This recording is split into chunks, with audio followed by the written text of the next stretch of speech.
ना किसी मशीन की गलती है, ना किसी एक पर्टिकुलर व्यक्ति की गलती है। पूरा जो सिस्टम है, या तो वो जो एग्जामिनेशन कंडक्ट करते हैं उनको ट्रेन करना चाहिए सबसे पहले तो, और उनको एक जिम्मेदारी से काम करना चाहिए। अगर किसी एक के भविष्य को लेकर आप बात कर रहे हो तो आपको पूरे देश का मजाक उड़ा रहे हो। या कोई यूपीए एनडीए अगर गेम खेल रहा है तो वो देश का दुश्मन है, ये मान के चलो, ये मान के बिल्कुल। क्योंकि जो बच्चा स्कूल में होता है ना, वो किसी पार्टी का नहीं होता या किसी एक घर का बच्चा नहीं होता, वो होता है देश का भविष्य। इंडिया एआई टेक्नोलॉजी में बहुत ज़्यादा आगे बढ़ रहा है। एडवांस टेक्नोलॉजी की बात हो रही है, एडवांस एआई की बात हो रही है। यहाँ पे नीट और सीबीएसई के लड़े पड़े हैं। बहुत बड़ी एक लॉबी है जो अनएम्प्लॉयड है, और ऐसे हालात में अनट्रेन्ड एम्प्लॉयज़ को लेके सीबीएसई के बच्चों के भविष्य के साथ खिलवाड़ करना। इसके बाद ये चीज़ें जब बढ़ने लगी तो इन बच्चों ने भी आगे धीरे धीरे अपने क्लेम किया। उनको भी लगा कि भाई मेरे जो मार्क्स होने चाहिए मेरी एबिलिटी के हिसाब से, मेरी क्षमताओं के हिसाब से, वो मार्क्स मुझे नहीं मिले हैं। इसका मतलब कहीं ना कहीं कॉपी के लेवल पर कुछ ना कुछ ऐसी चीज़ें अनएक्सपेक्टेड या अनसिस्टमेटिक रही हैं। जो बच्चे जेईई में एग्जामिनेशन दिया था और उसके रिजल्ट को और सीबीएसई के रिजल्ट को जब उन्होंने एक साथ मैच किया, वहाँ पे एक प्रॉब्लम कंट्रोवर्सी शुरू हुई। पेरेंट्स और बच्चे की जो जिम्मेदारी है वो एग्जामिनेशन हॉल तक ही रहती है। जैसे एग्जामिनेशन हॉल के अंदर बच्चा आ जाता है, एग्जाम देने शुरू हो जाता है, पूरी रिस्पॉन्सिबिलिटी जिम्मेदारी सिस्टम की हो जाती है। उस वेदांत लड़के को कुछ लोग पाकिस्तानी कहने लगे, तो साहब ये किस बेस पे सही है? जब उसने अपनी कॉपी दिखाई कि साहब मैं पाकिस्तानी नहीं हूँ, मैं इंडियन और सीबीएसई का छात्र हूँ, तो बताइए, मतलब बिना जाने आप उड़ जा रहे हो किसी भी दिशा में। उस कॉपी को उन लोगों के हाथ में देना जो अनट्रेन्ड है। बात यहाँ पे एक बच्चे की नहीं हो रही है, बात यहाँ पे एक छात्र की नहीं है, एक बच्चे के, एक पूरे जो देश का जो भविष्य है, जो जिम्मेदार नागरिक बन के वो आएंगे, वो पूरे भविष्य, देश के भविष्य की जो बात होती है। सीबीएसई हम मानते हैं सेंट्रल बोर्ड है, बहुत ज़्यादा नामी गिरामी है, हर जगह उसके जो कथन गाए जाते हैं, खसीदे बुनते हैं कि सीबीएसई में पढ़ रहा है हमारा बच्चा, कहाँ पढ़ रहा है, सीबीएसई में पढ़ रहा है। तो उसके जो भविष्य के साथ इतना बड़ा खिलवाड़ है, और वो खिलवाड़ बच्चे के भविष्य से तो हम बात ही नहीं कर रहे हैं, देश के भविष्य के साथ खिलवाड़ है। देश का भविष्य तो वही बनेगा ना आगे चल के। यहाँ पर चूंकि डिजिटली किया गया, टीचर तो उसका बारकोड स्कैन नहीं करेगा, वो ऑफिशियल्स का काम था। जो ऑफिस में सिस्टम है, जो लड़के हैं, कभी कभी ऐसा होता है कि जब काम ज़्यादा होता है तो सीबीएसई डेली बेस पर या फिर कॉन्ट्रैक्ट बेस पर कुछ ऑफिशियल्स को हायर कर लेती है। तो जो ऐसे लोग आए, उन लोगों ने कॉपी को स्कैन किया। स्कैन करने में उन लोगों से कई लेवल पर गलतियाँ हुई। Welcome to NCSE IAS. दोस्तों, हम हमेशा आपके सामने वो मुद्दे लाते हैं जो आपके एग्जामिनेशन के लिए, स्पेशली जो कॉम्पिटिटिव एग्जामिनेशन के लिए बहुत इंपॉर्टेंट होते हैं, जो कि आपके मेंस, एसए या स्टेट पीसीएसए, सेंट्रल गवर्नमेंट के कोई जो भी एग्जाम्स होते हैं उनके लिए बहुत इंपॉर्टेंट होते हैं। हम उन्हीं मुद्दों को लाते हैं आपके सामने और डिस्कस करते हैं सारे डायमेंशन से। तो रिसेंटली भी हमने बहुत सारे मुद्दों को डिस्कस किया था, जिसका रिस्पॉन्स भी हमें बहुत अच्छा मिला था, और thank you so much for that. And please like and subscribe our channel. तो आज हम एक और मुद्दा लेके आ रहे हैं जो कि सीबीएसई का है। जो बच्चे एग्जामिनेशन देने के बाद, what they have gone through after the result announced, जो बच्चे जेईई में एग्जामिनेशन दिया था और उसके रिजल्ट को और सीबीएसई के रिजल्ट को जब उन्होंने एक साथ मैच किया, वहाँ पे एक प्रॉब्लम कंट्रोवर्सी शुरू हुई। हम ये जो कि अभी बहुत बड़ा एक मुद्दा बन चुका है, जो कि बच्चों के भविष्य को लेके एक बहुत बड़ा क्वेश्चन मार्क है। तो आज हमारा डिस्कशन इसी चीज़ पे होगा। तो हमारे साथ फिर से एक बार आपके फेवरेट विपिन मिश्रा सर हैं, जो कि यूपीएससी को लेके या स्टेट सर्विसेज को लेके या स्टूडेंट्स के, एस्पिरेंट्स के, कैंडिडेट्स के जो भी प्रॉब्लम्स होते हैं या कोई भी ऐसा टॉपिक होता है जो उनके मेंस या एसे में काम आता है, उन टॉपिक्स को लेके हम सारे डायमेंशन से डिस्कस करते हैं ताकि आपको आसानी हो। तो आज दोबारा से एक सीबीएसई का जो मुद्दा है वो बहुत इंपॉर्टेंट हो चुका है और बहुत बड़ी कंट्रोवर्सी हो चुकी है। पॉलिटिकल लीडर्स उस पर कमेंट्स कर रहे हैं और रेडिट पे बहुत ज़्यादा डिस्कशंस हो रहे हैं, पूरे सोशल मीडिया पे बहुत ज़्यादा कंट्रोवर्सी हो रही है। और दिक्कत ये है कि जो स्टूडेंट है, जो बच्चा है, वो आज तो बच्चा है, स्कूल जा रहा है, तो जब तक वो स्कूल में खेल कूद रहा है वहाँ तक तो कोई दिक्कत नहीं है। जो भी पढ़ रहा है आगे चल के वो पढ़ेगा, जो अपनी ज़िंदगी में करियर बनाएगा, चलो वहाँ तक बात ठीक है। लेकिन जब बात वही बच्चा देश का भविष्य बनेगा, कोई ऑफिसर बनेगा या कोई बिजनेसमैन बनेगा, वो देश के हित में काम करेगा, और उस बच्चे के भविष्य के साथ खेलना इज इक्वलेंट टू फाइट, आप अपने देश के भविष्य के साथ खेलने के बराबर है। तो सर आप ये सारा जो क्या कंट्रोवर्सी है, ये कंट्रोवर्सी को आप प्लीज एक्सप्लेन कीजिए और इसका क्या सोल्यूशन होना चाहिए, और ये भी आप हमें ठीक से समझाइए, क्योंकि पेरेंट्स और बच्चे की जो जिम्मेदारी है वो एग्जामिनेशन हॉल तक ही रहती है। जैसे एग्जामिनेशन हॉल के अंदर बच्चा आ जाता है, एग्जाम देने शुरू हो जाता है, तो उसके बाद पूरी रिस्पॉन्सिबिलिटी, जिम्मेदारी सिस्टम की हो जाती है। तो यहाँ पे कहाँ पे प्रॉब्लम शुरू हुई है, प्रॉब्लम है क्या, ये बताइए प्लीज। नमस्कार दोस्तों, आप लोगों ने जैसा कि देखा होगा कुछ समय पहले सीबीएसई का रिजल्ट आया, 10th का आया था, 12th का आया।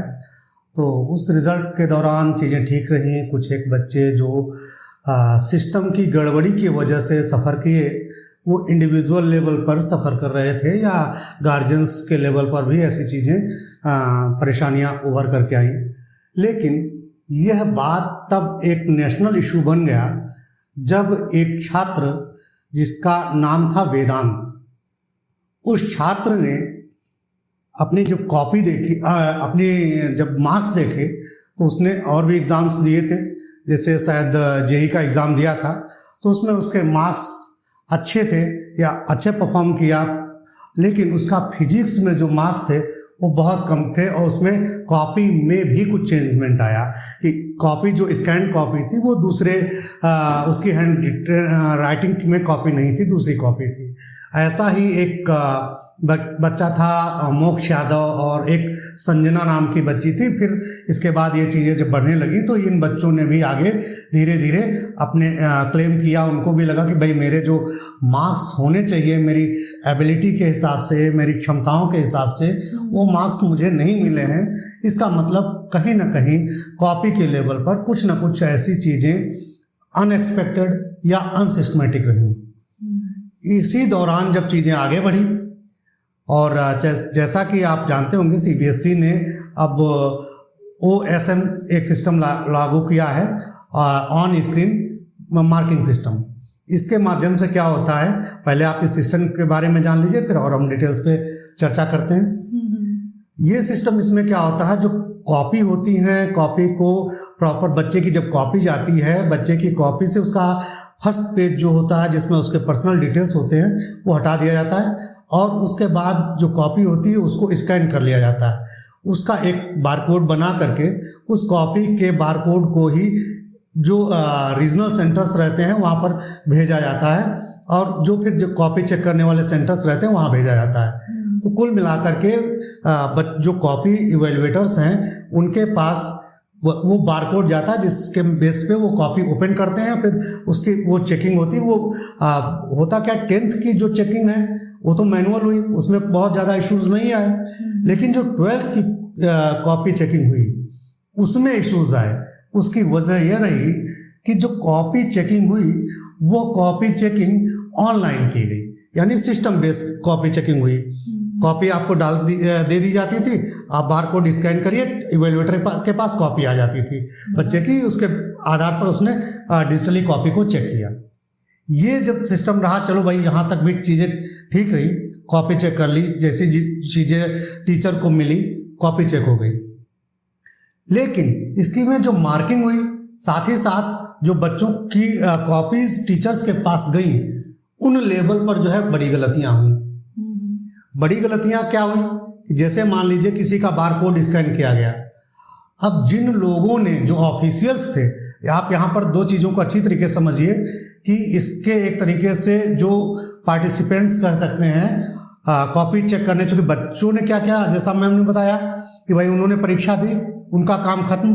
अब एक तरीके से आगे का जो काम है या जो जिम्मेदारी है वो एकेडमिक्स की है, बोर्ड की है, ऑफिशियल्स की है। बिल्कुल। तो यहाँ पर आप ये समझिए कि कॉपी में दो लेवल पर जो है संभावनाएं होती हैं चेंज में, या फिर एक तरीके से कुछ गलतियों के लेवल पर। एक टीचर के लेवल पर जो कॉपी इवेलुएट कर रहा है, दूसरा ऑफिशियल्स के लेवल पर, क्योंकि अगर मान लीजिए मैनुअल चेक हो रही है तो कॉपी के बंडल आए टीचर्स के पास रख दिए गए, टीचर्स की जिम्मेदारी है कॉपी चेक हो रही, तो टीचर्स पर अगर कुछ अच्छा होता है या गड़बड़ होता है टीचर्स पर डायरेक्ट आप ब्लेम जाएगा या उसकी लापरवाही बताई जाएगी। लेकिन यहाँ पर चूंकि डिजिटली किया गया, टीचर तो उसका बारकोड स्कैन नहीं करेगा, वो ऑफिशियल्स का काम था। जो ऑफिस में सिस्टम है, जो लड़के हैं, कभी कभी ऐसा होता है कि जब काम ज़्यादा होता है तो सीबीएसई डेली बेस पर या फिर कॉन्ट्रैक्ट बेस पर कुछ ऑफिशियल्स को हायर कर लेती है। तो जो ऐसे लोग आए उन लोगों ने कॉपी को स्कैन किया। स्कैन करने में उन लोगों से कई लेवल पर गलतियां हुई। एक ये कि पता लगा कॉपी चूंकि फर्स्ट पेज हटा दिया जाता है, उसके बाद कई कॉपी के बंडल्स बन जाते हैं अलग अलग, तो एक स्कैन इस कॉपी का, एक पेज दो पेज, और फिर जो है दूसरी कॉपी के पेज आ गए, आगे की कॉपी वहां के स्टार्टिंग के 4 पेज 6 पेज यहाँ के हो गए दूसरी कॉपी के।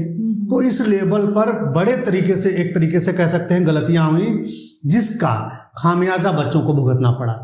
इसी वजह से जो वेदांत जो छात्र था जिसकी कॉपी थी, उसकी फिजिक्स की कॉपी पता लगा कि उसके 2 पेज हैं और शेष जो है वो कॉपी किसी दूसरी राइटिंग में है। तो ये इसका क्या मतलब है? टीचर तो ये नहीं करेगा। यहाँ पर ये जो ऑफिशियल से अपॉइंट किए गए, एक तरीके से इरिस्पॉन्सिबल स्टाफ, इनकी जिम्मेदारी सुनिश्चित नहीं थी, चूंकि ये डेली बेस्ड है, ये कॉन्ट्रैक्ट बेस्ड है, और कोई अथॉरिटी या प्रॉपर ऐसे इंस्ट्रक्शंस हो सकता है इनको नॉर्मली ही दिए गए हों, इनके पास इनके लेवल पर बड़ी गलतियां हुई। हाँ, मैं ये नहीं कहता हूं कि इवेलुएटर्स के लेवल पर भी कुछ गलतियां हुई हैं, वो बिल्कुल फेयर नहीं है। कभी कभी होता, हुआ क्या है, मैंने देखा है या न्यूज़ में भी रहा कि हुआ क्या है कि कुछ इवेलुएटर्स ने जो MCQ टाइप क्वेश्चंस हैं 1 मार्क में, आप उसमें हाफ मार्क्स दे रहे हैं। साहब किस बेस पर दे रहे हैं? क्योंकि जो MCQ क्वेश्चंस हैं, उन क्वेश्चंस में क्या है, आपको फुल मार्क्स मिलेंगे। ये रिटर्न तो है नहीं जिसमें आप के कंटेंट में क्वालिटी में डिफरेंस आ गया, राइटिंग में डिफरेंस आ गया, फ्लो चार्ट आपने कम यूज किया, तो ऐसा तो नहीं है। तो ये गलतियां कुछ एक लेवल पर इवेलुएटर्स की भी रही हैं, लेकिन सबसे बड़ी जो गलती देखी जाए वो ये रही कि भाई जो ऑफिशियल्स थे उनके लेवल पर बड़ी गलतियां रही। सर आपने बिल्कुल सही कहा, क्योंकि जब एज वी बोथ नो, हम दोनों इसी बात को 2 बार हम दोहरा चुके हैं कि बच्चा जब एग्जामिनेशन हॉल तक आता है उसकी पूरी तैयारी वहाँ पे कंप्लीट हो जाती है। एग्जामिनेशन हॉल में आने के बाद जैसे वो एग्जामिनेशन हॉल में एंटर करता है, वहाँ पे सिस्टम की जिम्मेदारी स्टार्ट हो जाती है। तो एज यू सेड कि सिस्टम जब बच्चे की जो कॉपी है उसको लेता है, बच्चा एडमिट कार्ड के साथ पूरी कॉपी को, पूरी जो कॉपी का जो आंसर शीट का जो पहला वाला पेज होता है, क्योंकि आंसर शीट और क्वेश्चन पेपर दोनों बच्चे को एग्जामिनेशन हॉल में मिलता है, और जो आंसर शीट का जो पहला पेज होता है उसमें वो अपनी सारी पर्सनल डिटेल्स लिखता है और उसके बाद वो क्वेश्चन पेपर लेके अपना एग्जामिनेशन शुरू करता है। यही बात आपने भी कही। तो और उसके बाद वो जो पहला पेपर होता है जिसमें उसके पर्सनल डिटेल्स, रजिस्ट्रेशन नंबर सारा होता है, उसको उस कॉपी से अलग कर दिया जाता है और उन्हीं डिटेल्स को QR कोड में जनरेट कर दिया जाता है। तो एक तो गलती यहाँ पे हुई, पहली गलती। और दूसरी गलती, उस कॉपी को उन लोगों के हाथ में देना जो अनट्रेन्ड है, उनके अंदर वो जो क्योंकि वो सीरियसनेस नहीं है। बात यहाँ पे एक बच्चे की नहीं हो रही है, बात यहाँ पे एक छात्र की नहीं है, ना एक पर्टिकुलर कम्युनिटी की है, ना पेरेंट्स की बात हो रही है, ना कोई इमोशनल अटैचमेंट है, ना कुछ नहीं है। क्योंकि जो parents what they have gone through बच्चे की तैयारी में, वो कम्प्लीटली डिफरेंट मैटर है। उनकी रात की नींद, दिन का चैन सब कुछ छिन गया होता है। और बच्चे के ऊपर जो प्रेशर होता है, जो जिम्मेदारी होती है उसकी, कि उसकी जिंदगी का पहला एग्जाम होता है, वो भी एक अलग मैटर है, यहाँ पे वो भी डिस्कस नहीं हो रहा है। तो एक बच्चे के, एक पूरे जो देश का जो भविष्य है, जो जिम्मेदार नागरिक बन के वो आएंगे, वो पूरे भविष्य, देश के भविष्य की जो बात होती है, CBSE हम मानते हैं सेंट्रल बोर्ड है, बहुत ज़्यादा नामी ग्रामी है, हर जगह उसके जो कथन गाए जाते हैं, खसीदे बुनते हैं कि सीबीएसई में पढ़ रहा है हमारा बच्चा, कहाँ पढ़ रहा है, सीबीएसई में पढ़ रहा है जी। तो उसके जो भविष्य के साथ ये इतना बड़ा खिलवाड़ है, और वो खिलवाड़ बच्चे के भविष्य से तो हम बात ही नहीं कर रहे हैं, देश के भविष्य के साथ खिलवाड़ है ये। देश का भविष्य तो वही बनेगा ना आगे चल के। बिल्कुल। कोई जिम्मेदार बिजनेसमैन भी बन सकता है, गवर्नमेंट एम्प्लॉय भी बन सकता है, कुछ और भी कर सकता है, तो अल्टीमेटली होगा देश का भविष्य। तो देश के भविष्य के साथ जो खिलवाड़ हो रहा है, ये इसमें एक ही चीज दिखाई देती है, ना किसी मशीन की गलती है, ना किसी एक पर्टिकुलर व्यक्ति की गलती है। तो पूरा जो सिस्टम है, या तो वो जो एग्जामिनेशन कंडक्ट करते हैं उनको ट्रेन करना चाहिए सबसे पहले तो, और उनको एक जिम्मेदारी से काम करना चाहिए। क्योंकि बात यहाँ पे अगर किसी एक के भविष्य को लेके आप बात कर रहे हो तो आप पूरे देश का मजाक उड़ा रहे हो। जी बिल्कुल। तो अब यहाँ पे जो पॉलिटिकल कंट्रोवर्सी है, इसमें आपका क्या कहना है? मैम पॉलिटिकल एक दूसरे को ब्लेम कर रहे हैं लोग। जी मैम, पॉलिटिकली देखिए जो हमारा सिस्टम है, या नॉर्मली भी देखा गया कि एक तरीके से क्रिटिसाइज करना अच्छी चीज अनडाउटली, लेकिन वो जो क्रिटिसिज्म हो वो क्रिएटिव क्रिटिसिज्म होना चाहिए, न कि नेगेटिव क्रिटिसिज्म। बिल्कुल बिल्कुल बिल्कुल। अगर आप कोई भी हो, चाहे पॉलिटिकल इश्यूज हो, अपोजिशन लीडर्स हो, या फिर कोई भी इंडिविजुअल्स हो, आप क्रिटिसाइज करिए, लेकिन उसे किसी एजेंडे के बेस पे नहीं क्रिटिसाइज करिए। आप क्रिटिसाइज करिए सिस्टम में जो गलतियां हैं, क्योंकि आप अगर क्रिटिसाइज नहीं करेंगे तो हो सकता है कि ऐसे मुद्दे उभर के भी नहीं आते। जैसे आपने देखा होगा कि वेदांत जो लड़का था, इसका सोशल मीडिया पर भी एक तरीके से मैं जो सोशल मीडिया यूज करते हैं लोग, मैं देख रहा हूं कि सोशल मीडिया ने कभी कभी अगर सिंसियर लोग उसको नहीं यूज करते हैं तो इतना एक तरीके से कह सकते हैं कि गंदा प्रयोग उसका कर रहे हैं कि उस वेदांत लड़के को कुछ लोग पाकिस्तानी कहने लगे। तो साहब ये किस बेस पे सही है? जब उसने अपनी कॉपी दिखाई कि साहब मैं पाकिस्तानी नहीं हूँ, मैं इंडियन और सीबीएसई का छात्र हूँ, तो बताइए, मतलब बिना जाने आप उड़ जा रहे हो किसी भी दिशा में सोशल मीडिया पर, उसको राष्ट्र विरोधी कहने लगे। तो ये चीजें गलत हैं। ऐसे जो भी लोग हैं, जब तक आप तथ्यों को परखे नहीं, जाने नहीं, जजमेंटल नहीं होना चाहिए। और रही बात विपक्ष की, विपक्ष ने मुद्दा को उठाया, जरूरी था। अगर जरूरी नहीं होता तो फिर इतने बड़े लेवल पर हो सकता है कि सीबीएसई इस चीज को न मानती, या हो सकता है चीजें दबा दी जाती इसी टाइप का कह करके। तो मैं उसको गलत नहीं कहता हूं, लेकिन वो एक एजेंडा नहीं होना चाहिए, वो छात्र हित में होना चाहिए, वो देश हित में होना चाहिए। बिल्कुल सर, क्योंकि एक बहुत बड़ी लॉबी आती है, एक बहुत बड़ा नंबर है जो अभी 10th और 12th में है, एक डेमोग्राफी का बहुत बड़ा नंबर है जो एग्जामिनेशन देने गया है, और उसका जो भविष्य है वो आगे चल के एक, देखो अभी रिसेंटली बहुत सारे इश्यूज हुए थे ऑनलाइन में, जब कोविड आया था 4-5 साल पहले। ये बच्चे अभी जो 10th और 12th में एग्जामिनेशन देने वाले टीनेज या जेन ज़ी जो भी हैं, ये वही बच्चे हैं जो 5-6 साल पहले कोविड में ऑनलाइन पढ़ के आए हैं। जब इनका जो स्कूल का जो लोअर लेवल एग्जामिनेशन थे 5th-6th स्टैंडर्ड के, ये ऑनलाइन पढ़ के आए हैं बच्चे।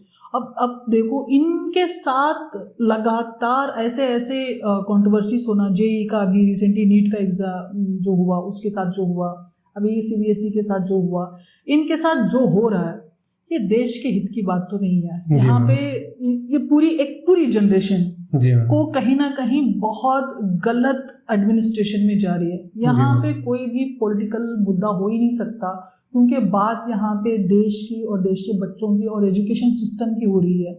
यहाँ पे या कोई यूपीए एनडीए अगर गेम खेल रहा है तो वो देश का दुश्मन है, ये मान के चलो, ये मान के बिल्कुल। क्योंकि जो बच्चा स्कूल में होता है ना, वो किसी पार्टी का नहीं होता या किसी एक घर का बच्चा नहीं होता, वो होता है देश का भविष्य। वो 100% वो देश का भविष्य है। वो किसी एक कम्युनिटी से नहीं है, किसी एक पर्टिकुलर पार्टी से नहीं है।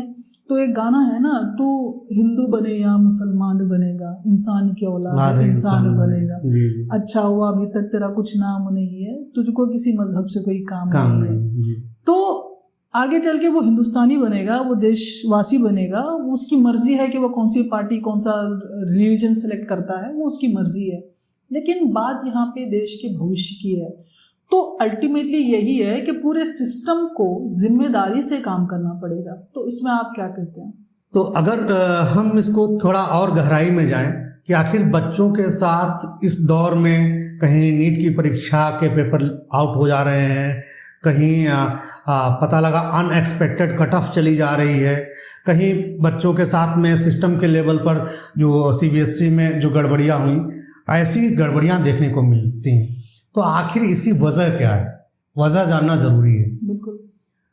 क्योंकि अगर देखा जाए डिटेल से तो एक कह सकते हैं कि समयकालिक विकास यानी time related growth, time related development, उस रेफरेंस में अगर हम देखें तो जो 2010 का दौर था वो दौर, और जैसे ही हम 2010 के बाद से 11 में एंटर करते हैं तो वो एक टाइम था जब हमारे यहाँ टेक्नोलॉजी एक तरीके से जन्म ले रही थी इंडिया में।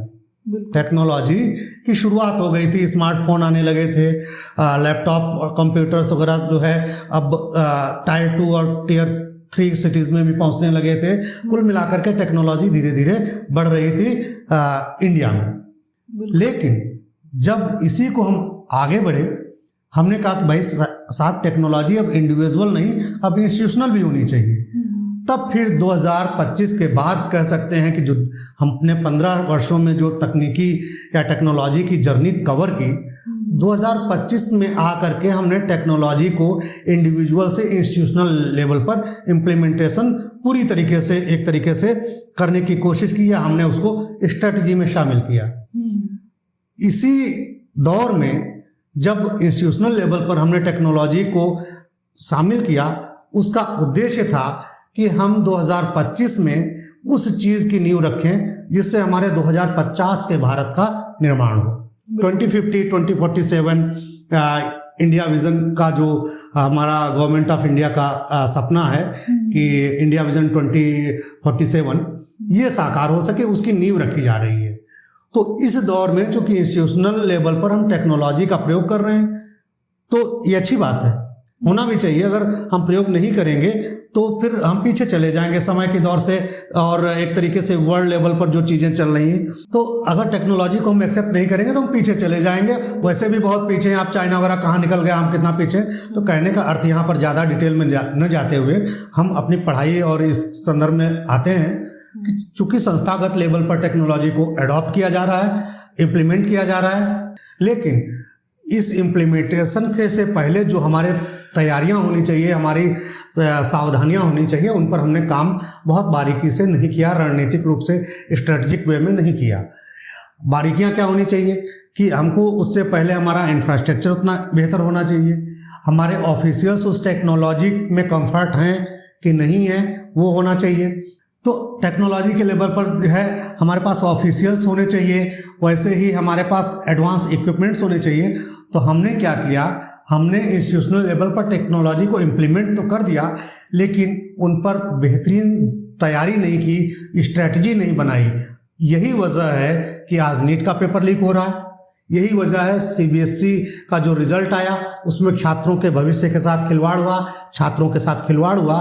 तो सबसे पहले ज़रूरत है हमको टेक्नोलॉजी को एक्सेप्ट करने के साथ ही अपने ऑफिशियल्स को, जो उससे रिलेटेड लोग हैं, उनको ट्रेंड करने की, साथ ही साथ टेक्नोलॉजी के लेवल पर हम उसको इम्प्लीमेंट कर रहे हैं, उस सिस्टम को वैसा तैयार करने की, वैसा इंफ्रास्ट्रक्चर बनाने की। तो अगर हम इस लेवल पर काम कर ले रहे हैं तो आने वाले भविष्य में हम एआई पर, हमारी जो एआई है वो हमारी आवश्यकता बन जाएगी। बिग डाटा है, एआई है, या फिर इंडस्ट्रियल रिवोल्यूशन कह सकते हैं जो 4.0 है, इन सब पर के अकॉर्डिंग हम अपनी जो जनरेशन है, हमारे जो छात्र हैं, उनको ढाल सकेंगे, उनको आगे बढ़ा सकेंगे। तो हम टेक्नोलॉजी से मुंह नहीं मोड़ सकते हैं। ज़रूरत है हमको टेक्नोलॉजी को इम्प्लीमेंटेशन के लेवल पर पहले तैयारियां करने की। अगर तैयारियां बेहतर होंगी तो छात्रों के सामने ऐसी समस्याएं नहीं आएंगी जिससे छात्रों के भविष्य के साथ खिलवाड़ हो। सर, जब बात यहाँ पे टेक्नोलॉजी की आती है जी मैम, तो देश के जो प्रधानमंत्री है वो सारे देशों में जाके बार बार ये कह रहे हैं कि हमें डिफेंस में हमें आपकी टेक्नोलॉजी चाहिए, ये आ गया। अभी रिसेंटली मैंने देखा कि वो जो फॉरेन टूर था नरेंद्र मोदी जी का, वहाँ पे जाके हर जगह ये कह रहे थे कि इंडिया एआई टेक्नोलॉजी में बहुत ज़्यादा आगे बढ़ रहा है, एडवांस टेक्नोलॉजी की बात हो रही है, एडवांस एआई की बात हो रही है, बहुत हर सेक्टर में एआई का इस्तेमाल की बात हुई है। यहाँ पे नीट और सीबीएसई के लाले पड़े हैं। यहाँ पे जो इंडिया सबसे बड़ा जॉबलेस अनएम्प्लॉयमेंट जो जनरेशन है, बहुत बड़ी एक लॉबी है जो अनएम्प्लॉयड है, और ऐसे हालात में अनट्रेन्ड एम्प्लॉयज़ को लेके सीबीएसई के बच्चों के भविष्य के साथ खिलवाड़ करना और टेक्नोलॉजी के नाम पे उनके भविष्य के साथ खिलवाड़ करना, और बार बार यही प्रोपेगेंडा हो रहा है कि टेक्नोलॉजी ये है, फलाना ढिमकाना। यहाँ पे आप ये छोटी सी चीज़ देखिए, ये सारी चीज़ें सारे डिस्कस करने के लिए बात बड़ी है, टॉपिक बहुत बड़ा है, तो इसको एक प्रिसाइज अगर करते हैं तो we need AI in automobile sector, we need AI in our defense in system, everything, we need AI in entire defense system, we need AI in all services, all sectors, और उसके बावजूद यहाँ पे CBSE NEET के बच्चों के examination को लेके लाले पड़े हैं टेक्नोलॉजी को लेके। और गवर्नमेंट इसमें क्या कर रही है? धर्मेंद्र प्रधान जो एजुकेशन मिनिस्टर है, उनका जो स्टेटमेंट देखा कि who found guilty in this entire system controversy, उसको सजा दी जाएगी। बात यहाँ पे 4 लोगों को सजा देने की नहीं है, बात है पूरे सिस्टम में जो हरदम मचा हुआ है। जो सिस्टम में हरदम मचना आपके देश के भविष्य के साथ खेलना है। तो ये बात मैं कम से कम 6 बार मैंने बता दी कि देश के भविष्य के देश, बात ये सच है, देश का भविष्य है। जो बच्चा आज सफ़र हो रहा है मेंटली फिजिकली, जो भी है वो बच्चा जो सफ़र हो रहा है, एग्जामिनेशन हॉल में जाने के बाद उसकी जिम्मेदारी खत्म हो जाती है। एग्जाम दे दिया, बात वहाँ पे खत्म हो जाती है। अब उसके भविष्य के साथ जो खिलवाड़ हो रहा है सिस्टम में, जो पॉलिटिकल कंट्रोवर्सी बनाई जा रही है, और जो टेक्नोलॉजी को लेके, जब तुम्हारे पास टेक्नोलॉजी नहीं थी, सिस्टम इतना अच्छा नहीं था, ट्रेंड लोग नहीं थे, तो अच्छा होता कि एग्जाम ही कंडक्ट ना करते। सिंपल सी बात थी ना, जब आपके पास टेक्नोलॉजी नहीं थी, आपके पास ट्रेंड बंदा नहीं था, एग्जाम ही ना देते, कंडक्ट ही ना करते। तो ये जो सारी जो चीजें कर रखी हैं, तो यहाँ पे एडमिनिस्ट्रेटिव लेवल पे बात हो, एकेडमिक लेवल पे बात हो, या पॉलिटिकल लेवल पे बात हो, या देश के भविष्य की बात हो, यहाँ पे आप गवर्नमेंट को क्या सजेस्ट करोगे कि आप किस तरह से गवर्नमेंट एग्जैक्टली क्या इनिशिएटिव लेना चाहिए? तो देखो, हम तो ये जानते हैं कि सिस्टम में गलती कहाँ पे हुई। गलती एग्जामिनेशन पेपर को अनट्रेन्ड लोगों के हाथों हैंडल करने से हुई गलती शुरू। इसमें जिम्मेदारी कौन लेगा, और जिम्मेदारी लेने से क्या ही फायदा होगा? क्योंकि जो नुकसान होना था वो नुकसान तो हो गया, अब उसको रिपेयर कैसे करोगे? अब आगे आने वाली जो जनरेशन है, क्योंकि ये जो जनरेशन अभी जो CBSE faced by this generation, उस जनरेशन ने बहुत कुछ देख लिया। उस जनरेशन ने ऐसे ऐसे हालात देख लिया, ऐसे ऐसे कंट्रोवर्सी देख ली, घर में बैठ के पढ़ाई की, ऑनलाइन बैठ के पढ़ा, गेम्स आए, इंटरनेट आया। आज उस बच्चे के जो दिमाग में, उस बच्चे को कंट्रोल कैसे करेगा देश? जो अभी जो पॉलिटिकल लीडर्स हैं जो हमारे 80+ हैं अप्रोक्सीमेटली, वो तो निकल लेंगे 5-10 साल में। जो उन जनरेशन को हैंडल कौन करेगा? इसमें what you suggest to the government? Ma'am, पहले इस आपके क्वेश्चन में 2-3 डायमेंशन है। पहले मैं बताना चाहूँगा कि जब हम बात कर रहे हैं टेक्नोलॉजी के लेवल पर, अनडाउटली हमारे प्रधानमंत्री महोदय दूसरे देशों में जाते हैं, कहते हैं कि भाई आप हमारे यहाँ जो है न्यूक्लियर टेक्नोलॉजी है या फिर जो है डिफेंस टेक्नोलॉजी है, ये सब हमसे एग्रीमेंट करिए, साइन करिए, हम मिलकर का साझा काम करेंगे। तो मैम, टेक्नोलॉजी की गलती नहीं है, टेक्नोलॉजी आती है, लेकिन होता क्या है उसके इम्प्लीमेंटेशन के लेवल पर, जैसा मैंने बताया कि अगर आपको किसी को भी खाना खिलाना हो, एक फैमिली को खिलाना हो, 50 लोगों को खिलाना हो, फैमिली में 5 लोग, आप बहुत बेहतरीन तरीके से बनाएंगे, खिलाएंगे, सजाएंगे, कहीं पे कोई भी चूक नहीं होगी। जब आप 50 लोगों को खिलाए, आपने सोसाइटी के लोगों में ही कर दिया कि चलो भाई सोसाइटी के लोगों को खिलाना है, आपने मैनेजमेंट वाले लोग भी आपके पास में हैं वहाँ पर हो सकता है कि एक आध जगह पर आपके अकॉर्डिंग चीज़ें नहीं, चूँकि आप सिंगल इंस्टीट्यूट या सिंगल पर्सन नहीं है जो रेगुलेट कर रहे हैं, जिसने फैमिली को रेगुलेट किया, वहाँ पर ज़्यादा लोगों की आवश्यकता होती है। लेकिन जब वही आप कह सकते हैं कि मास लेवल पर आपको खिलाना हो 1,00,000 2,00,000 लोगों को, तो सीधी सी बात थोड़ी बहुत चूक होती है। मैं ये नहीं कहता हूँ और न मैं इसके माध्यम से इन गलतियों को डिफेंड कर रहा हूँ, लेकिन इस बात को समझने की आवश्यकता है कि जब आप मास लेवल पर, अब इंडियन रेलवे की कैपेसिटी बहुत कम है, वो इंडियन रेलवे की जो कैपेसिटी है, जिस हिसाब से ट्रेन इंफ्रास्ट्रक्चर है, पॉपुलेशन के अकॉर्डिंग बहुत कम है। तो सीरियस सी बात है कि ट्रेन की दुर्घटनाएं हो रही हैं। अब जरूरत है हमको, ऐसा नहीं कि ट्रेन बंद कर दी जाए, ट्रेन नहीं बंद करनी है, वो हमारी नीड है, फ्यूचर है, हमको उससे एडवांस चीजें लानी है अभी फ्यूचर में, क्योंकि कदम से कदम हमको मिला के चलना है विश्व के साथ।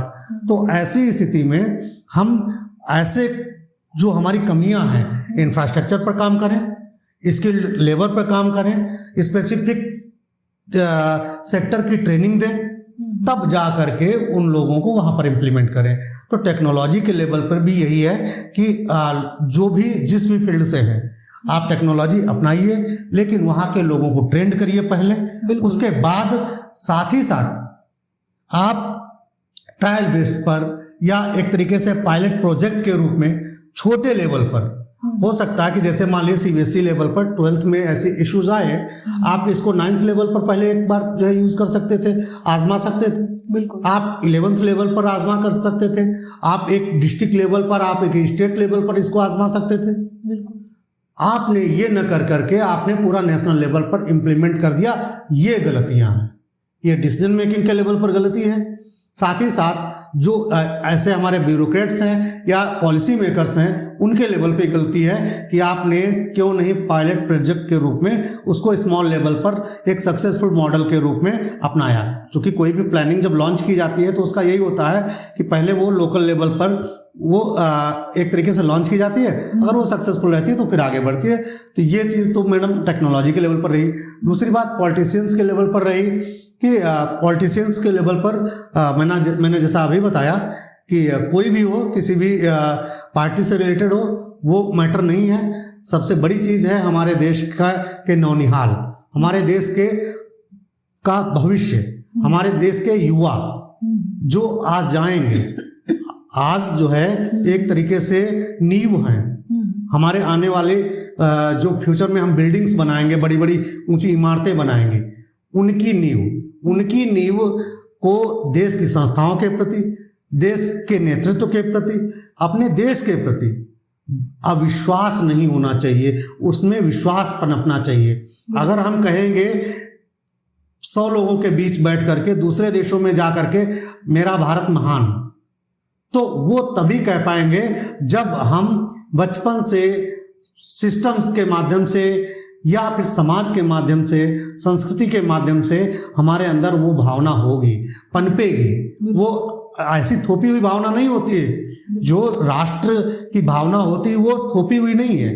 वो कैसे हमारी बढ़ेगी, कैसे कमजोर होगी, उसका यही है कि अगर सिस्टम के प्रति ऐसी लापरवाहियां होंगी तो बच्चों के अंदर अपने देश के प्रति, अपने जो सिस्टम है, व्यवस्था है, उसके प्रति अविश्वास में कमी आएगी। इस वजह से ऐसे जो संस्थान गलतियां कर रहे हैं, इन गलतियों को सुधारें और तात्कालिक स्तर पर बच्चों के लिए समाधान निकालें। जैसे कि सीबीएसई ने किया है कि उन्होंने आईआईटी कानपुर और एक और आईआईटी है, उसके सदस्यों को लेकर के, प्रोफेसर्स को लेकर के इस गलती की जांच के लिए 4 सदस्यीय एक समिति बनाई है। साथ ही साथ जिन बच्चों को प्रॉब्लम्स हैं उनसे कहा गया है कि भाई आपके अगर कॉपी में, जैसे लगभग 98 लाख लोगों ने, बच्चों ने यहाँ एग्जाम दिया था, तो उसमें जिन बच्चों के पास मान लीजिए 10 लाख, 5 लाख, 15 लाख, जिन बच्चों के साथ समस्याएं हैं, सीबीएसई को चाहिए कि उन बच्चों के कॉपियों का इवैल्यूएशन हो और उनको जिस हिसाब से मार्क्स, उनकी क्वालिटी है, क्षमता है, उस हिसाब से हो, फिर से जो है कॉपी चेक करके उनका रिजल्ट निकाला जाए। बिल्कुल सर, आपने बिल्कुल सही कहा। ये सोल्यूशन सीबीएसई ने निकाला, ये सिस्टम ने निकाला। लेकिन यहाँ पे आप बच्चों को, क्योंकि ये जो चीज़ें हो चुकी है उसमें बच्चों की कोई गलती नहीं जी है, जी मैम। तो आप बच्चों को और पेरेंट्स को सब्र रखना चाहिए कि किस तरह से उनको इन सब चीज़ों को हैंडल करना चाहिए, क्योंकि एक इमोशनल लेवल पे, मेंटल लेवल पे एक बहुत बड़ा नुकसान है। तो आप बच्चों को और पेरेंट्स को क्या कहना चाहेंगे? मैम देखिए, बिल्कुल चैलेंजेस तो दोनों लेवल पर हैं, बच्चों के लेवल पर भी और पेरेंट्स के लेवल पर भी। तो बच्चों को चाहिए कि देखिए होता क्या है, कभी कभार हम घर में ही रहते हैं, हमारे बड़ों से गलतियां हो जाती हैं। बड़ा भाई हमारा मान लीजिए कुछ गलती उससे हो गई, तो ऐसी स्थिति में हम उसको या अपने जो गार्जियंस हैं उनसे कहते हैं कि पापा या मम्मा जो है इस लेवल पर भैया ने गलती की, दीदी ने गलती की या बहन ने गलती की, तो वो गलतियों में सुधार करते हैं। तो बच्चे अपनी कंप्लेंट्स जो हैं वो बिल्कुल बोर्ड के साथ में रखें और साथ साथ उसको बड़ी आवाज़ के रूप में उठाएं। साथ ही साथ गार्जियंस भी इस आवाज़ के साथी बने और उनको जो है सिस्टम में जो ऐसी गलतियां हैं, सिस्टम को चेतावनी दे कि साहब आप ऐसी गलतियां न करें। क्योंकि अगर अभी आप आवाज़ नहीं उठाएंगे, कल की जो अगले साल जो परीक्षा होगी, आने वाले आपके साथी हैं, आपके दोस्तों के बेटे हैं, बच्चे हैं, वो इन समस्याओं से भुगतेंगे। तो अगर एक बार गलती हो गई, आप उसको एक गलती मानिए। ऐसा नहीं कि पिछले हर वर्ष से यही सीबीएसई में होता आ रहा है, ऐसा तो नहीं है। सीबीएसई एक अच्छा बोर्ड, सक्सेसफुल बोर्ड माना जा रहा है, इंटरनेशनल लेवल पर काम कर रहा है। लेकिन इस बार गलतियां हुई हैं, गलतियों के सुधार के लिए सीबीएसई तैयार है, उसने रिटर्न में अपनी गलती मानी है। हमारे शिक्षा मंत्री ने इसको स्वीकार किया है कि बोर्ड के लेवल पर गलतियां हुई हैं। तो यहाँ पर आप पैसेंस बनाए रखिए।